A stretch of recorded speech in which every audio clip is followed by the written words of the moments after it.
Hi everyone, आज हम biology के एक इम्पॉर्टेंट एक्सपेरिमेंट के बारे में बात करने जा रहे हैं। ये एक्सपेरिमेंट है हर्शे चेज एक्सपेरिमेंट। ये हमें क्लास 12th के सिलेबस में मिलता है molecular basis of inheritance chapter में।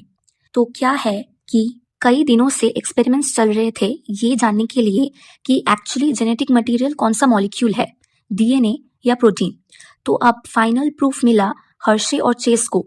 वो लोग बैक्टीरियोफज के साथ काम कर रहे थे। अब बैक्टीरियोफजेस क्या है? वो वायरसेस है जो बैक्टीरिया को इन्फेक्ट करते हैं। बैक्टीरियोफज बैक्टीरिया के साथ अटैच होते हैं और उनका जेनेटिक मटेरियल बैक्टीरियल सेल में घुसता है। बैक्टीरियल सेल उस वायरल जेनेटिक मटेरियल को अपना समझ लेते हैं और फिर और भी वायरस पार्टिकल्स मैन्युफैक्चर करते रहते हैं। हर्शे और चेज ये डिस्कवर करने की कोशिश कर रहे थे कि प्रोटीन या डीएनए कौन सा मॉलिक्यूल वायरस से बैक्टीरिया में आ रहा है। तो उन्होंने क्या किया, वो कुछ वायरसेस ऐसे मीडियम में ग्रो कर रहे थे जिसमें रेडियो एक्टिव फॉस्फोरस है और कुछ को ऐसे मीडियम में ग्रो कर रहे थे जिसमें रेडियो एक्टिव सल्फर है। अब जो viruses radio active phosphorus containing medium में ग्रो हुए उनका रेडियो एक्टिव डीएनए था, लेकिन रेडियो एक्टिव प्रोटीन नहीं, क्योंकि डीएनए फॉस्फोरस कंटेन करता है, प्रोटीन नहीं। वैसे ही जो वायरसेस रेडियो एक्टिव सल्फर में ग्रो हुए उनका रेडियो एक्टिव प्रोटीन था बट रेडियो एक्टिव डीएनए नहीं, क्योंकि डीएनए सल्फर नहीं कंटेन करता। उन रेडियो एक्टिव फजेस को इकोली बैक्टीरिया के साथ अटैच होने दिया जाता है।